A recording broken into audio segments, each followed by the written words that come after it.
ఒకప్పుడు రాజకీయ నాయకుల ప్రసంగాలు వినాలంటే సభలకు వెళ్ళాల్సి వచ్చేది. వాళ్ళ మాటలు వినాలంటే టీవీ చూడాల్సి వచ్చేది. కానీ ఇప్పుడు ఒక పొలిటీషియన్ మీ ఇన్స్టాగ్రామ్ ఫీడ్లోకి వస్తున్నాడు. 30 seconds reel, selfie video, meme, trending music, ఇంకా చెప్పాలంటే ఒక పొలిటీషియన్ స్పీచ్లోని ఒక్కొక్క డైలాగ్ వైరల్ అవుతుంది. లేదు, చేస్తున్నారు కూడా. మరి ఇదంతా ఎందుకు? ఎందుకంటే ఇండియాలో పాలిటిక్స్ మారుతున్నాయి కాబట్టి. ఎస్, మరీ ముఖ్యంగా జెన్జీ తరం రాజకీయాలను చూసే విధానం మారుతుంది. ఇటీవల జరిగిన యూత్ లెడ్ ప్రొటెస్ట్ ఒక విషయాన్ని స్పష్టం చేశాయి. ఇన్స్టాగ్రామ్ కేవలం ఎంటర్టైన్మెంట్ ప్లాట్ఫామ్ మాత్రమే కాదు, పొలిటికల్ మొబిలైజేషన్ ప్లాట్ఫామ్ కూడా కావచ్చు. అదే ఇన్స్టాగ్రామ్లోకి పొలిటికల్ లీడర్స్ ఎందుకు వస్తున్నారు? ఎందుకు ఇక్కడికి వచ్చి పాలిటిక్స్ చేస్తున్నారు? మరి జెన్జీ మనసులను ఎవరు గెలుస్తున్నారు? జెన్జీ అసలు గేమ్ మార్చింది అనుకోవచ్చా? యూత్ ఇప్పుడు ఏం చేస్తున్నారంటే Instagram live, reels, memes, protest videos, hash tags, short speeches, reaction videos, వీటి ద్వారా ఒక నారేటివ్ను వేగంగా స్ప్రెడ్ చేస్తున్నారు. ఒక ప్రొటెస్ట్ సైట్లో జరిగిన విషయాన్ని అక్కడున్న కొద్ది మందికే పరిమితం కాకుండా ఒక రీల్ ద్వారా లక్షల మందికి చేరే విధంగా చేస్తుంది. ఇది చాలా కీలకమైన మార్పు. రాయిటర్స్ ప్రకారం సిజేపీకి ఇన్స్టాగ్రామ్లో ప్రధానంగా జెన్జీకి చెందిన సుమారు 22 మిలియన్ ఫాలోవర్స్ చాలా కొద్ది కాలంలో వచ్చి చేరారు. ఆ మూమెంట్తో ఎగ్జామ్ లీక్స్, జాబ్, ఎడ్యుకేషన్ వంటి యూత్ ఇష్యూస్ నేషనల్ పొలిటికల్ డిస్కషన్లోకి వచ్చాయి. ఇంతకాలం పొలిటీషియన్స్ ప్రజలకు మెసేజ్ పంపేవారు. ఇప్పుడు జెన్జీ కూడా పొలిటీషియన్స్కి మెసేజ్ పంపుతుంది. మరి ఇన్స్టాగ్రామ్లో జెన్జీ ఎందుకంత పవర్ఫుల్గా ఉంది?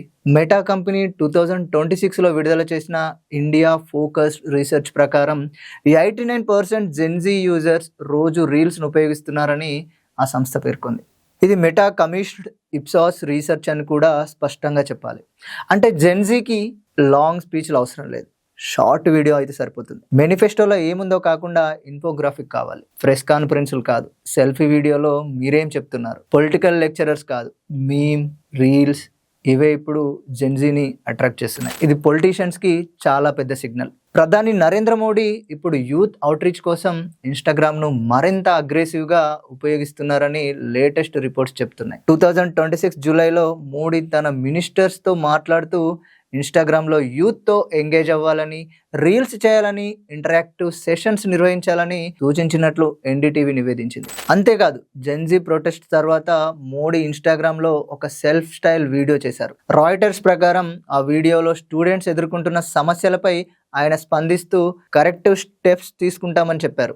అదే సమయంలో ఆయన క్యాంపెయిన్లో humour, selfie style presentation, pop culture references కూడా కనిపించాయి. ఇది కేవలం ఒక ఇన్స్టాగ్రామ్ పోస్ట్ మాత్రమే కాదు, పాలిటిక్స్ తన కమ్యూనికేషన్ స్టైల్ని మార్చుకుంటున్న సిగ్నల్. కానీ అసలు క్వశ్చన్, యూత్కి ఏది నచ్చుతుందని? పొలిటీషియన్ రీల్ చేశాడంటే జెన్జీ వెంటనే ఓటేస్తుందా? లేదు. ఎందుకంటే జెన్జీలో చాలా ఎక్స్పెక్టేషన్స్ ఉంటున్నాయి.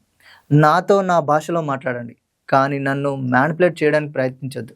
ఇక్కడే అథెంటిసిటీ ఇష్యూ వస్తుంది. అనలిస్టులు కూడా క్యూరేటెడ్ పొలిటికల్ మెసేజింగ్ కంటే అథెంటిసిటీ, స్పాంటేనిటీ యువతను ఆకర్షించే అవకాశం ఉందని సూచిస్తున్నారు. 2026లో స్టూడెంట్స్తో జరిగిన ఇంటరాక్షన్లో ఒక స్టూడెంట్ పీఎం మోడీ ఎందుకు ట్రెడిషనల్ ప్రెస్ కాన్ఫరెన్సెస్ చేయరని ప్రశ్నించాడు. దానికి తేజస్వి సూర్య డిజిటల్ కమ్యూనికేషన్ గురించి మాట్లాడుతూ స్పీచెస్ ఆర్ సో ఎస్టర్డే అని వ్యాఖ్యానించాడు. అంటే 24/7 సోషల్ మీడియాలో లీడర్ నేరుగా ఓటర్స్తో మాట్లాడగలడని, ట్రెడిషనల్ ప్రెస్ కాన్ఫరెన్స్ మధ్యలో ఉన్న కమ్యూనికేషన్ బ్యారియర్ అవసరం తగ్గిందని ఆయన వాదించారు. ఆ ఎక్స్చేంజ్ సోషల్ మీడియాలో చాలా వైరల్ అయింది. ఇది ఒక్క మాట మాత్రమే కాదు, పాలిటిక్స్ ఎలా మారుతుందో చెప్పే పొలిటికల్ ఫిలాసఫీ. అంటే press, TV, social media, direct to voter, అదే ట్రాన్స్ఫర్మేషన్.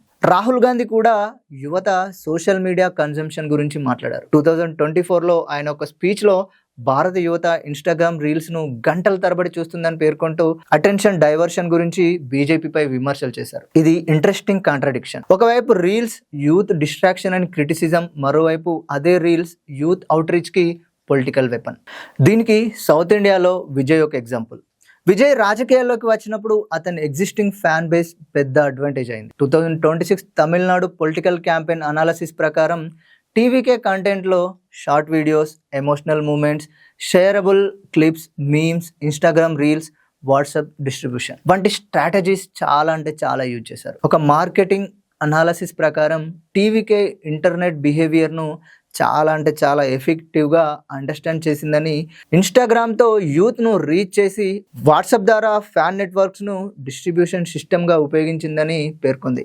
విజయ్కి పొలిటికల్ క్యాడర్ కంటే ముందు డిజిటల్ ఫ్యాన్ ఆర్మీ ఉంది. అయితే దీనిని ఫ్యాక్ట్గా కాకుండా క్యాంపెయిన్ అనలిస్ట్స్ చేసిన క్యారెక్టరైజేషన్గా చెప్పొచ్చు. మరి విజయ్ని జెన్జీ ఎందుకు అంతగా ఇష్టపడింది? విజయ్ కంటెంట్లో ఫార్మల్ పొలిటీషియన్ లుక్ కంటే స్టార్ ఇమేజ్ ఉంటుంది.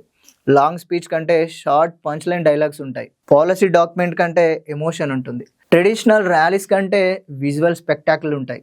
అంటే జెన్జీకి ఫెమిలియర్ అయిన ఎంటర్టైన్మెంట్ గ్రామర్ను పాలిటిక్స్లోకి తీసుకొచ్చారు. ఈటీ బ్రాండ్ ఈక్విటీలో వచ్చిన ఒక రిపోర్ట్ ప్రకారం ఒక జెన్జీ ఓటర్ విజయ్కి ఉన్న స్టైల్, ఆరా తనను ఆకట్టుకున్నాయని, అందుకే ఆయనకు ఓటు వేశానని చెప్పారు. అంతేకాదు తన ఫ్రెండ్స్, ఫ్యామిలీపై కూడా విజయ్ ప్రభావం చూపించారని ఆ ఓటర్ పేర్కొన్నాడు. అదే రీజన్తో తమిళనాడు పాలిటిక్స్లో విజయ్ మోడల్ చాలా అంటే చాలా ఇంపార్టెంట్ కేస్ స్టడీ అయింది. అలాగే AP deputy CM Pawan Kalyan జెన్జీని ఎలా చూస్తున్నారు? 2026 జూన్లో ఎన్డీటీవీ ఇంటర్వ్యూలో పవన్ కళ్యాణ్ జెన్జీ గురించి మాట్లాడుతూ, టుడేస్ యూత్ ట్రెడిషనల్ పొలిటికల్ నారేటివ్స్ కంటే stability, opportunity, social harmony, long term development వంటి విషయాలను ఎక్కువగా చూస్తుందని తన అభిప్రాయం చెప్పారు. ఇక్కడ ఇంట్రెస్టింగ్ పాయింట్ ఏంటి అంటే, యూత్కి ఉచిత పథకాల కంటే ఆపర్చునిటీస్ కావాలి అనే ఫ్రేమింగ్ను ఆయన ఉపయోగించారు. పొలిటికల్ లీడర్స్ జెన్జీని ఎలా డిఫైన్ చేస్తున్నారు? జెన్జీని అట్రాక్ట్ చేయడానికి పొలిటీషియన్స్ ఏ ట్రిక్స్ వాడుతున్నారు? సెల్ఫీ పాలిటిక్స్, లీడర్ కెమెరాని నేరుగా చూస్తున్నాడు. ఫ్రెండ్స్, మీతో ఒక విషయం మాట్లాడాలి. ఇది ట్రెడిషనల్ స్పీచ్ కంటే పర్సనల్గా అనిపిస్తుంది. మీమ్ పాలిటిక్స్, పొలిటీషియన్ స్పీచ్లోని ఒక funny line, meme, reel, millions of views, trending audio. Reuters ప్రకారం మోడీ యొక్క రీసెంట్ యూత్ ఓరియంటెడ్ ఇన్స్టాగ్రామ్ క్యాంపెయిన్లో పాప్ కల్చర్ రిఫరెన్స్గా ఫ్రెండ్స్ థీమ్ సాంగ్ కూడా ఉపయోగించబడింది. ఇంకొకటి బిహైండ్ ద సీన్స్, మీటింగ్ రూమ్లో పొలిటీషియన్, ట్రావెలింగ్ పొలిటీషియన్, ఫుడ్ తింటున్న పొలిటీషియన్, వర్కౌట్, ఫ్యామిలీ మూమెంట్స్, ఇవన్నీ పొలిటీషియన్ని లీడర్ నుంచి పర్సనల్గా మార్చుతాయి. కామెంట్ పాలిటిక్స్, కామెంట్లో sir please look in to this, what about jobs, what about exams అంటూ యూత్ డైరెక్ట్గా లీడర్స్ను ట్యాగ్ చేస్తున్నారు. ఇది ట్రెడిషనల్ పొలిటికల్ కమ్యూనికేషన్లో లేని కొత్త ప్రెజర్ మెకానిజం. అసలు బ్యాటిల్ పొలిటీషియన్స్ వర్సెస్ ఇన్ఫ్లుయెన్సర్. అలాగే ఒక పొలిటీషియన్కి 10 మిలియన్ ఫాలోవర్స్ ఉన్నారనుకుందాం, కానీ ఇద్దరు కమ్యూనికేషన్ స్టైల్ ఒకటేనా? ఒక ఇన్ఫ్లుయెన్సర్ ఎలా చెప్తాడంటే, గాయ్స్ ఇవాళ నేను మీకు ఒక విషయం చెప్తాను. అలాగే ఒక పొలిటీషియన్ కూడా మై డియర్ ఫ్రెండ్స్ అంటూ ఇద్దరు ఇప్పుడు ఫోన్ స్క్రీన్లో ఒకే ఆడియన్స్ కోసం కంపీట్ చేస్తారు. అందుకే ఈరోజు పొలిటీషియన్స్కి కాంపిటీషన్ మరో పొలిటీషియన్స్తో మాత్రమే కాదు, ఇన్ఫ్లుయెన్సర్ కూడా. జెన్జీ రాజకీయాల్లో మరో పెద్ద మార్పు, they can create the narrative. ఇది సిజేపీ కేసులో చాలా అంటే చాలా ఇంపార్టెంట్. ఒక లీడర్ స్పీచ్ ఇచ్చాడు అనుకుందాం, కానీ జెన్జీ ఆ స్పీచ్ నుంచి ఒక 10 సెకండ్ క్లిప్ తీసుకొని దానిని మీమ్గా చేస్తున్నారు, దానికి ఒక క్యాప్షన్ పెడుతున్నారు, అలాగే రియాక్షన్స్ ఇస్తున్నారు. అది వైరల్ అవుతుంది. అంటే ఒరిజినల్ స్పీచ్ ఎవరిదైనా మీనింగ్ ఎవరు క్రియేట్ చేస్తున్నారు? ఆడియన్స్.